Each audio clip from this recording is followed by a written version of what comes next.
everyone, this is Jon Griffin. I'm here to have another fine Mexico City recipe. This one's called Tinga de pollo. You can also make it with beef or pork.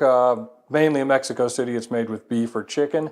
And this is a spicy chicken made with chipotle chilies, onions, a little bit of garlic, and I changed it up a bit and threw in some beer instead of water, but the recipe on the website will have both. In Mexico City, these are normally put on tostadas. You can buy them like I am. This is home cooking. We're not trying to be a restaurant here. And, don't feel bad if you buy the already made tostadas. That's actually the way I've normally had them made when I was there. You could, of course, fry some tortillas, make your own tostadas. You could even go all out and make your own tortillas and then fry them. Another thing that I've found this is really good for, especially the chicken, is to make quesadillas with it. What we're going to do today is make it into a tostada with a little bit of cotija cheese and some crema on it. You could serve this with beans. You could even put some beans on the bottom, although I've never had it that way. As I said, feel free to use whatever shortcuts you want, make it whatever you want, and enjoy this lovely spicy chicken. This is cotija cheese right here.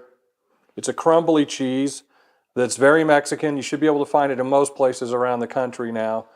It's not like regular shredded jack cheese or anything like that. It adds a little spiciness to it. It's kind of a dry cheese. You can crumble that on top. It makes it very traditional. The other thing you're going to want to get is crema mexicana, or Mexican sour cream. It's very thin. It's a completely different type of sour cream than you're going to find in the regular sour cream department. So if you can, use those traditional. One thing you can do is put the cheese and the cream on the bottom and put the chicken on top. However you want to do it, it doesn't matter. Again, don't stress over these things. This is a really easy recipe. First, we're going to start with some onion. You can cut the ends off it and, of course, take the skin off it. Then all we're going to really do is cut it into some nice slices. You don't have to worry. This isn't a French cooking class or anything. This is just regular old home cooking, so slice them thin. Of course, don't cut your hands when you do that. Onions are slippery. You can use a food processor as well. So then when you're all done, you just break all those bits into pieces. Get some garlic, smash it up. So what I like to do, we're just going to chop it fine and get it into little tiny pieces. Again, don't worry about everything being grated in your culinary class. All this stuff's going to be blended together. The onions are going to get cooked down, so nothing's really that important for this. Then, of course, we get the adobo chipotle chilies, which look like that. They've got the nice brown chipotle sauce. We're going to throw that with a bunch of tomatoes and the garlic into the blender.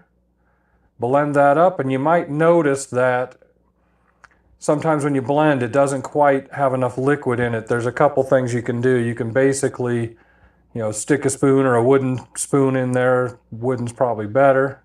Although if you hit the blades, if it's running, don't do that. But just move things around.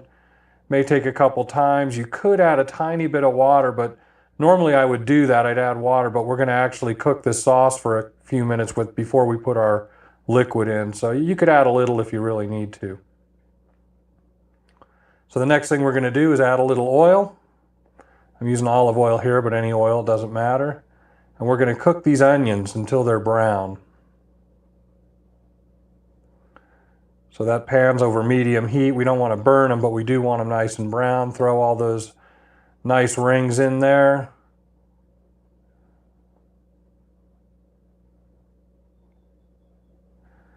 If you miss a few, try to separate out the rings. It makes it a lot easier to cook them. Stir them every once in a while, or you can flip if you're good at that with the pan. I kind of use both, especially for this kind of thing. You'll see them slowly start to turn brown. You can flip them some more. Flip them a couple more times just to make sure.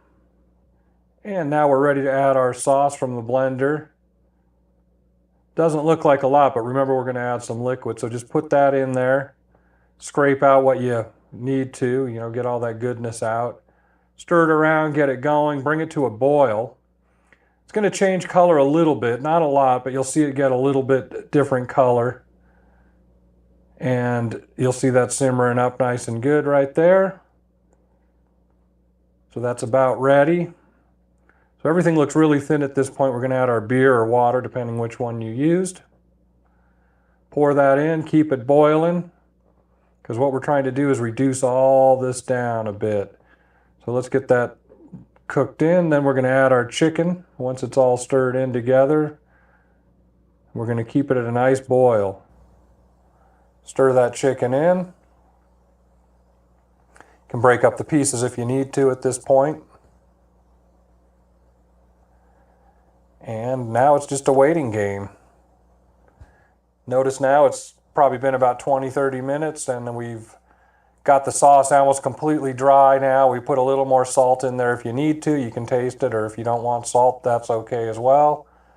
I'm going to let it finally dry out so that there's really no liquid left in that. Don't worry, it'll be plenty juicy. And that's about it. We're dried up. The onions are nice and soft. You can see our nice pieces of chicken covered in sauce here. And all that's left now is to get ready to eat. I thank my daughter who helped with the production today. So she's the lucky one on the crew who gets to try this lovely Tinga de pollo tostada. So come on in and let me know what you think about it. That bite is coming. Is it good? Mm-hmm. Too spicy? Mm-mm. Just perfect. Perfect. Perfect taste. Love it.